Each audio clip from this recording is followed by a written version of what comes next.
mereka terkena fitnah atau ujian. Sehingga mereka seperti berjalan di sebagian malam yang gelap.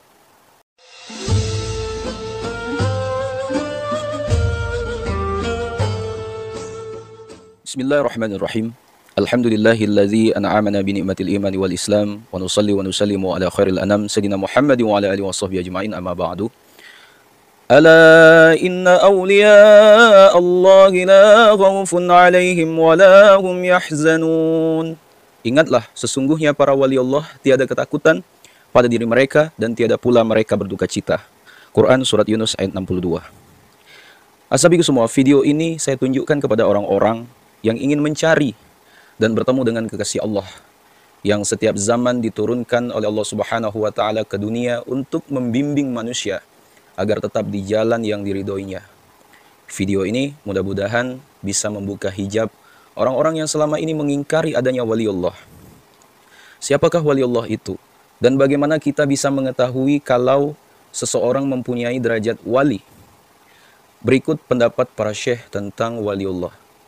Al-Imam Abu Yazid Al-Bustami itu mengatakan, para waliullah merupakan pengantin-pengantin di buminya, dan takkan dapat melihat para pengantin itu melainkan ahlinya. Mereka itu terkurung pada sisinya di dalam hijab atau dinding penutup kegembiraan, dan takkan dapat melihat kepada mereka seorang pun di dunia ini maupun di akhirat, yakni tiada dapat mengetahui rahasia mereka. Tanda alamat bagi seorang wali itu ada 3, yakni agar menjadikan kemauan kerasnya demi untuk Allah, pelariannya kepada Allah, dan kemasyghulannya dengan Allah. Pendapat lain menyatakan bahwa tanda seorang wali adalah memandang diri dengan kerendahan dan merasa takut akan kejatuhan dirinya dari martabat yang ia berada di atasnya, sambil tidak percaya dengan sesuatu kekeramatan yang nyata bagi dirinya. Tiada pula ia tertipu dengannya. Tiada ia memohonkan kekeramatan itu untuk dirinya, dan tiada pula ia mengakui kekeramatan itu. Imam Al-Khaffaz telah berkata, apabila Allah berkehendak untuk menjadikan hambanya seorang wali, niscaya dibukakan baginya pintu zikir. Apabila ia telah merasa lezat dengan zikir itu, maka dibukakan pula atas pintu pendekatan.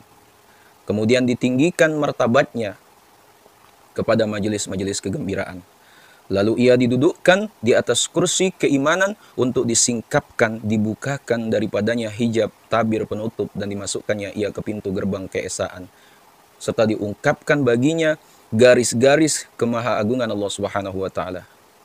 Pada saat penglihatannya tertuju kepada maha agungan serta kebesarannya, niscaya ia akan tinggal tanpa dirinya dan akan menjadi fana atau lenyap untuk tiba menuju pemeliharaan penjagaan Allah, agar terlepas dari segala pengakuan dirinya. Baru kemudian ia pun menjadi seorang wali. Mungkin seorang wali menjadi batal kewaliannya dalam sebagian hal ihwal. Akan tetapi yang umum atas diri wali di dalam perjalanannya dari kebatalan menuju pada ketetapan adalah kesungguhannya menunaikan hak-hak Allah Subhanahu wa taala, berbelas kasih kepada para makhluknya dalam segala hal ihwal dengan hati yang sabar, sambil memohon kepada Allah segala kebaikan diberikan untuk para makhluk. Al-Kutub Abdul Abbas Al-Mursi menegaskan dalam kitab yang ditulis oleh muridnya Lataiful Minan, karya Imam Ibn Athaillah Sakandari, waliullah itu diliputi ilmu dan ma'rifat, sedangkan wilayah hakikat senantiasa disaksikan oleh matanya, mata hatinya, sehingga ketika ia memberikan nasihat, seakan-akan apa yang dikatakan seperti identik dengan izin Allah. Dan harus dipahami, bagi siapa yang diizinkan Allah untuk meraih ibarat yang diucapkan, pasti akan memberikan kebaikan kepada semua makhluk. Sementara isyarat-isyaratnya menjadi riasan indah bagi jiwa-jiwa makhluk itu. Dasar utama perkara wali itu, kata Imam Abdul Abbas, adalah merasa cukup bersama Allah, menerima ilmunya, dan mendapatkan pertolongan melalui musyahadah kepadanya. Allah Subhanahu wa taala berfirman, barang siapa bertawakal kepada Allah, maka dialah yang mencukupinya. Dalam Quran surah At-Talaq ayat 3. Bukankah Allah telah mencukupi hambanya dalam Quran surah Az-Zumar ayat 36? Bukankah ia tahu bahwa sesungguhnya Allah itu maha tahu dalam Quran surah Al-Alaq ayat 14? Apakah kamu tidak cukup dengan Tuhanmu bahwa sesungguhnya dia itu menyaksikan segala sesuatu dalam Quran surah Fussilat ayat 53? Wali-wali itu merupakan orang-orang yang akan meneruskan hidup suci dari Nabi. Orang-orang yang mujahadah, orang-orang yang menjaga waktu ibadah, yang rebut-merebut mengerjakan taat, yang tidak ingin lagi merasakan kelezatan zahir, kenikmatan panca indera, mengikuti jejak Nabi, mencontoh perbuatan muhajirin dan ansar, lari ke gunung dan gua untuk beribadah, melatih hati dan matanya untuk melihat Tuhan. Mereka lah yang berhak dinamakan atqiya, akhfiya, ghuraba, nujaba, dan lain-lain nama-nama sanjungan yang indah yang dipersembahkan kepada mereka. Ashabiku semua, Nabi berpesan bahwa Tuhan mencintai atqiya dan akhfiya. Tuhan mencintai ghuraba, yaitu mereka yang kesana kemari menyelamatkan agamanya, yang nanti akan dibangkitkan pada hari kiamat bersama-sama Isa bin Maryam. Tuhan mencintai hambanya yang membersihkan dirinya, yang melepaskan dirinya daripada kesibukan anak bini. Cerita-cerita yang indah yang pernah disampaikan oleh Abu Waqqas, Abdullah bin Umar, Abdullah bin Mas'ud, Abu Umamah, dan lain-lain yang menjadi pembicaraan dalam kitab Hilyatul Aulia, sebagai kitab besar yang menyimpan keindahan dan kemegahan wali-wali itu. Azhabiku semua dimuliakan Allah, diceritakan lebih lanjut dalam kitab-kitab sufi bahwa wali-wali itu merupakan kutub-kutub atau khalifah-khalifah Nabi yang tidak ada putus-putusnya terdapat di atas permukaan bumi ini. Mereka meningkat kepada kedudukannya yang mulia itu sesudah mengetahui hakikat syariat, sesudah memahami rahasia kodrat Tuhan, sesudah tidak makan melainkan apa yang diusahakan dengan tenaganya sendiri, sesudah tumbuh dan jiwanya suci, tidak memerlukan lagi hidup duniawi, tetapi semata-mata menunjukkan perjalanannya menemui wajah Tuhan. Ashabiku semua yang dimuliakan Allah, di antara para wali terdapat wali-wali Allah yang pangkatnya sangat digandrungi oleh para nabi dan para syuhada pada hari kiamat.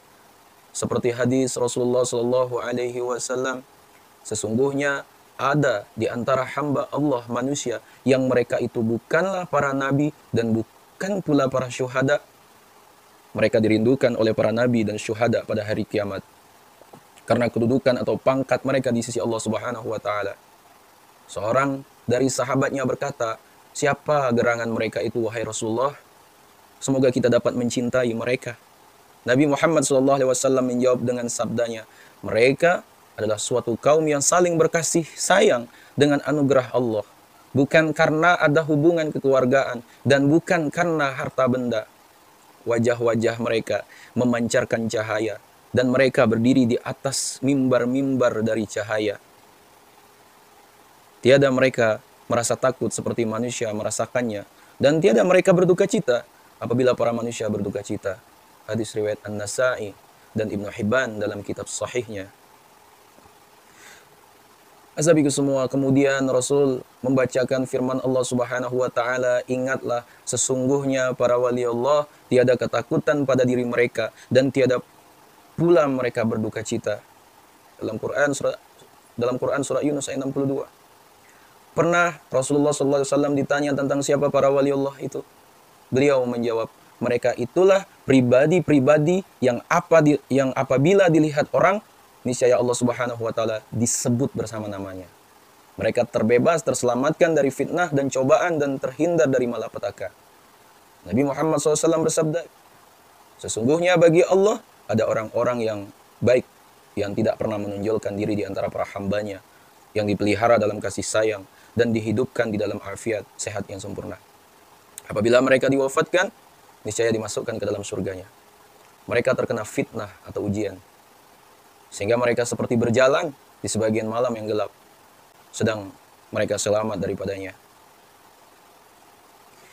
Ashabiku semua yang dimuliakan Allah Subhanahu wa taala, jadi seorang wali akan mengalami hinaan dan makian sebagaimana yang dialami oleh para nabi dan itu tidak akan menyurutkan langkah mereka untuk berdakwah, membesarkan nama Tuhan.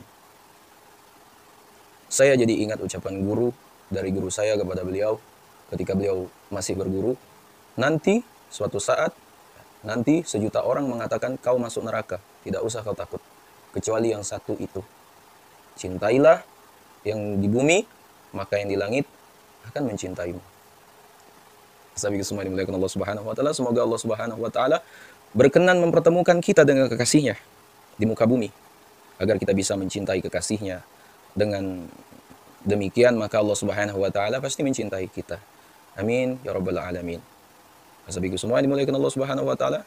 Mungkin itu yang dapat saya sampaikan. Sekiranya video ini bermanfaat, jangan lupa share kepada orang kita cintai, dan juga jangan lupa share ke akun media sosial kalian yang lainnya agar jauh lebih bermanfaat lagi. Wallahu a'lam. Assalamualaikum warahmatullahi wabarakatuh.